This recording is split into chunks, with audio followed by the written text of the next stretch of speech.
pour na koboma zei pour ngando ezalaka vraiment zei. Alors pour na koboma zei wana faut kotia mwa baépice ebele pour na koboma zei. Alors ezalaki po totokisa ngando na biso esengaki mwa ba condiment wana baépice wana pour na koboma zei. Bandeko balandi to kutana tango sauce na biso ke chauffer pour to sala sauce tomate ndenge ekezala na kolakisa bino nde to sala sauce tomate. À tout à l'heure. Bandeko balandi mafuta na biso ezwi moto siko toza kokalinga baépice na biso tokobanda kotia matungulu totie matungulu na biso na poivron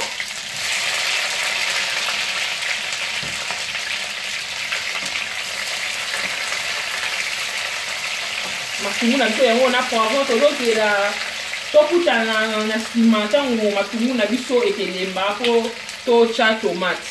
À tout à l'heure, tant on va tout est lemba. Bandeko balandi tropical malewa tropical poivron na biso ici na kolemba. Tokoti ici ba tomate na biso. Tomate na biso ya mbuma. Tochango na kati. Siko etikali kaka tomate ebela mwa solo wana ya ngai ezala na kati ebima. Po to sopango na kati ya lokese na biso ngando.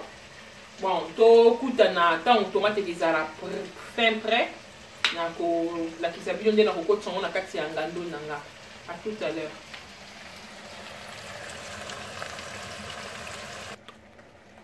Bandeko balandi malewa tropical sauce na biso esili na kobela. Yango yo bokodi ko tala sauce na biso esili na kobela. Les un mélange à poivron et à tomate na matungulu et beli vraiment bien solonga ici et ici tout ça ko boire quand on a kati ya ngando na biso botala na boisson na kati ya ngando na biso na sali sauce juste na tomate ya mbuma na sali na tomate à boîte mais ce que nous ko reproduire même chose ko sali la tomate à boîte mais na sali na tomate ya mbuma. Bon na kati ya sauce na biso ya ngando na biso to en a besoin à cube. Notre équipe, nous en a besoin de faire de laurier. Tu fais de laurier, tu en as besoin de muscade. Chez muscade, il faut que tu moi et pour na ngando za kana moi zei hein. Yango ndo cha moi muscade ebele na che poivre blanc na bisope. Na chango vraiment ebele hein, ebele poivre blanc na chango ebele te pour ça ba moi biloko bololo mais na chango quantité moko raisonnable quoi. Na jui épices na biso mixte, chili mix na biso, na sopi. Na jupe arbre de province. Pour na koboma moi zei. Na che arbre de province. Na che arbre de province, allez. Na ju ma pilipili, na boaki na kati. Soko za na bana, ça vaut pas la peine. Balia pilipili, ça vaut pas la peine de faire pilipili. Na sopi moi mai. Moi sauce so moi mai moka ya mukie ya skit. Bon, biloko la biso ya ngoyo sauce na biso si belle. Na cheba biloko wana nyonso tu. So toza kokutana na suka. Toza kokutana na suka totala nde sauce na biso e nde ngando na biso e ko bima. Le baki sous pour la lamba ngando na biso sengaka vraiment patience et ça eloko moko aura vraiment bâton et belé.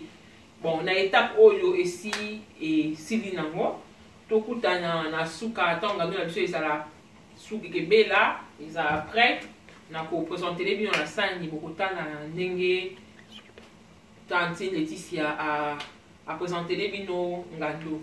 Bon bandeko balanzi to kutana après biloko na biso ebela. Merci.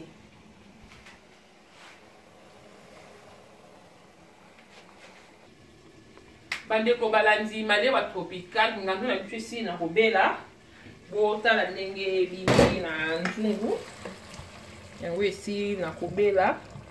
Et si elles sont vraiment prêts, on a présenté les binopé na sani résultat final ya ngando na biso yango yo. Et ça vraiment kitoko bo meka ba biso ba ngando random mais eza vraiment kitoko eza kaka mpona bangala te bato bandundu bakongo biso nyonso tokoki kolia yango c'est vraiment délicieux. Mpona ngando na biso esengaki tozala na tomate ya mbuma, tozala na litungulu, tozala na poivron, tozala na cube, tozala na muscade, tozala na poivre blanc nde esali ngando na biso. Avant ya kolamba ngando na biso ezalaka vraiment difficile mpona kolamba yango. Avant ya kolamba ngando na biso faut kotokisa yango d'abord, kotokisa yango na baépice nyonso tu bamwasi akoki kosala bandembi bamatungulu. Otokisi ngando na biso elembi kitoko nde okoki kosala yango sauce blanche, okosala yango sauce tomate, okosala yango na bouillon pe ndenge olingi eza vraiment c'est bon. Alors ngando na biso esili ya kobela biso tokolia ngando na biso na fufu eza vraiment kitoko tolia yango na fufu. Mpona yango naza ko remercier frère Jacques Sungu na Irlande. Nazopesa ye merci pour na encouragement na ye na remercier pe Karine la fille Mbaya na Grenoble na pesi bino merci na ndenge bozo ko encourager ngai pour malewa ekende liboso na sengi na bino bo s'abonner na page na ngai Facebook Malewa Tropical et puis sur chaîne na ngai YouTube Malewa Tropical. Soki bo aimer vidéo yo botikelanga moi commentaire na se na moi like et ça langa c'est bon. Et soki boza na ba suggestion na bino bo pesanga et soki boza pe na ba boyebi ko eloko moko ke toyebi te bolakisinga comment esalamaka tozana kaka mpona koapprendre kokabola moi savoir na biso na baninga. Sur ce na sengi bino merci na ndenge bolandi ngai bana libandeli ti na suka yelubu nanga na sengi bino merci bye bye à plus bisous.